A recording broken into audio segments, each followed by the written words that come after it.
विडकॉम learning में आपका स्वागत है। आज हम लोग देखते हैं कि विडकॉम का डिस्ट्रीब्यूटर पोर्टल आप किस तरीके से मैनेज कर सकते हैं और वहाँ पे आपको क्या क्या ऑप्शंस मिलते हैं।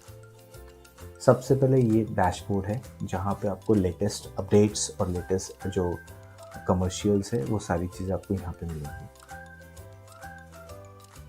सेकेंड, जीएसटी नंबर है जहाँ पे अगर किसी डिस्ट्रीब्यूटर को अपना जीएसटी नंबर अपडेट करना है तो यहाँ से वो अपना जीएसटी नंबर अपडेट कर सकते हैं। हेल्प ऑप्शन पे आप जाते हैं तो हेल्प ऑप्शन में आपको बहुत सारी इन्फॉर्मेशन मिलती है। तो जैसे आपके एसडी जो है उनका नाम, मोबाइल नंबर, ईमेल आईडी, उसी के साथ आपके टीएसएम का email link, email and mobile ID. उसी तरह एएसएम और स्टेट हेड का भी मोबाइल नंबर और ईमेल आईडी आपको यहाँ मिल जाता है। जस्ट बल्क ऑर्डर में अगर हम लोग बात करेंगे तो बहुत सारे यहाँ पे बल्क ऑर्डर डिस्ट्रीब्यूटर कर सकता है। सबसे पहले QR code, NSDL, Axis bank, फिनोलेट, DMT, EMI ID, EPS plus, इस तरीके से डिफरेंट आईडीज़ वो बल्क में ऑर्डर कर सकते हैं। फॉर एग्जांपल क्यूआर कोड में जाते हैं हम लोग, यहाँ पे जितनी भी आपको आईडीज़ बल्क में परचेज करने हैं, जैसे 25, तो मैंने 25 आईडीज़ यहाँ पे एंटर किए, ओके कर दिया, कंफर्मेशन मैसेज पे ओके कर दिया, तो ये बल्क आईडीज़ मेरे परचेस हो जाएंगे। अभी इस आईडीज़ को अगर मुझे रिटेलर के साथ मैप करवाना है तो मुझे जाना है ऐड रिटेलर पे, रिटेलर लिस्ट पे क्लिक करना है। इनमें से जिस किसी रिटेलर को मुझे ये आईडी असाइन करने हैं तो मैं उनका रिटेलर आईडी कॉपी करूँगा और फिर ऐड रिटेलर पे जाके एक्टिवेट क्यूआर कोड पे क्लिक करता हूँ। यहाँ पे रिटेलर की आईडीज़ एंटर करेंगे, ओके करेंगे, तो यहाँ पे रिटेलर का नाम और उनका आईडी कंफर्मेशन के पहले आ जाएगा। तो आपने अगर इसको कंफर्म कर दिया तो वो पर्टिकुलर जो क्यूआर कोड जो आपने परचेस किया था वो आपका एक्टिवेट हो जाएगा जिस रिटेलर को आपने अभी असाइन किया है। उसी तरह से ऐड रिटेलर पे जाके आप एनएसडीएल का पैन कार्ड, फिनोलेट, Axis bank, DMT, KYC, EMI ID और एपीएस प्लस के आईडीज़ भी अपने रिटेलर को असाइन कर सकते हैं। तो इस तरीके से आप अपने रिटेलर्स को बल्क आईडी जो आपने परचेस किए हैं उनमें से एक आईडी अपने रिटेलर्स को असाइन कर सकते हैं।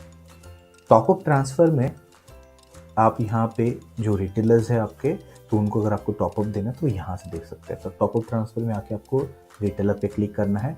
जिस किसी रिटेलर को आप टॉपअप देना चाहते हैं वहाँ पे क्लिक करें, उनके वॉलेट में कितना करंट बैलेंस है आप देख सकते हो और यहाँ पे जितना भी टॉपअप देना है आपको एंटर करके आप वो टॉपअप उनको दे सकते हैं। टॉपअप ट्रांसफ़र में अगर आपने कितना मंथ में कितना टॉपअप ट्रांसफ़र किया, अगर ये आपको रिपोर्ट देखनी है तो टॉपअप ट्रांसफ़र के अंदर टॉपअप ट्रांसफ़र रिपोर्ट्स पे जाना है। आपको एंड और स्टार्ट डेट लिखनी है।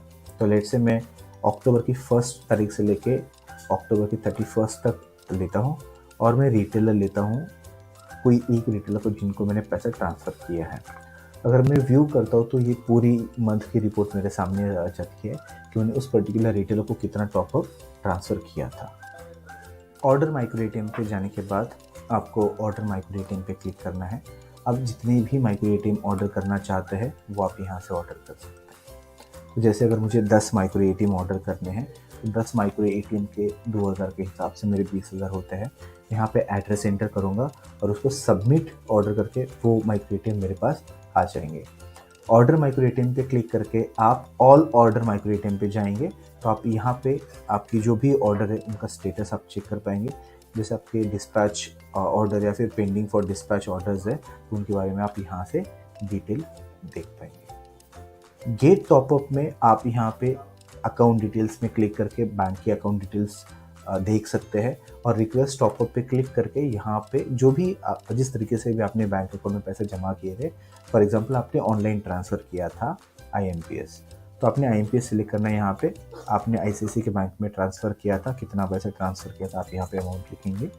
यहाँ पे यूपीआर नंबर आप लिखोगे, अपलोड स्लीप करके सबमिट बटन पे क्लिक करेंगे तो विदिन 15 to 20 मिनट्स आपके मेन वॉलेट में आपके पैसे रिलोड हो जाएंगे। नेक्स्ट ऑप्शन है हमारा स्टेटमेंट में डिस्ट्रीब्यूटर अपने रिटेलर नेटवर्क पे DMT transactions, EPS transaction, recharge, bill payment, इस तरह के ट्रांजैक्शंस कितने बिजनेस हुआ है और अभी करंट सिचुएशन क्या है ये यहाँ से ट्रैक कर सकते हैं। फॉर एग्जांपल डीएमटी ट्रांजैक्शंस मैं डेट लेता हूँ अक्टूबर फर्स्ट से लेके आज तक का, मतलब 3 नवंबर सबमिट करता हूँ। तो यहाँ पे देखो कोई भी ट्रांजेक्शन्स नहीं है, तो मैं प्रीवियस डेट लेता हूँ थोड़ा सा। तो यहाँ पे फॉर एग्जांपल समझो इतने सारे ट्रांजेक्शन्स डीएमटी के हो गए, तो यहाँ से मैं ट्रैक कर पाऊँगा कि कौन सा रिटेलर कितने ट्रांजेक्शन्स डीएमटी का कर रहा है। अगर मुझे रिटेलर वाइज देखना है तो मोर फिल्टर में क्लिक करना है, सिलेक्ट रिटेलर पर जाना है, कोई पर्टिकुलर रिटेलर सिलेक्ट करके मुझे वहाँ पे सबमिट बटन पे क्लिक करना है। तो पर्टिकुलर उसी रिटेलर के ट्रांजैक्शंस मुझे दिखेंगे यहाँ पे कि उन्होंने डीएमटी कितना किया है और वो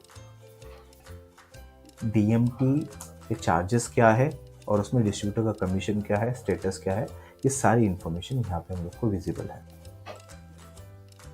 इसी तरह स्टेटमेंट में आप ईपीएस और रिचार्ज या बिल पेमेंट ट्रांजैक्शन का या रिटेलर नेटवर्क का जो बिजनेस है आप यहाँ से ट्रैक कर सकते हैं।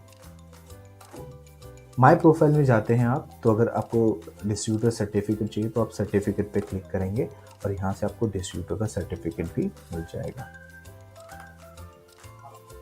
प्रोडक्ट्स में जाते हैं आप, प्रोडक्ट्स में तो हमारे पास जो जो प्रोडक्ट्स है अवेलेबल, जैसे मंत्रा का आईरिस स्कैनर है, स्टार्टिक का यूएसबी डिवाइस है, स्टार्टिक का टाइप सी का डिवाइस है, रिटेलर रजिस्टर बुक है या फिर एक्सिस का सीडीएम कार्ड है। तो ये सारे प्रोडक्ट डिस्ट्रीब्यूटर यहाँ से ऑर्डर कर सकते हैं।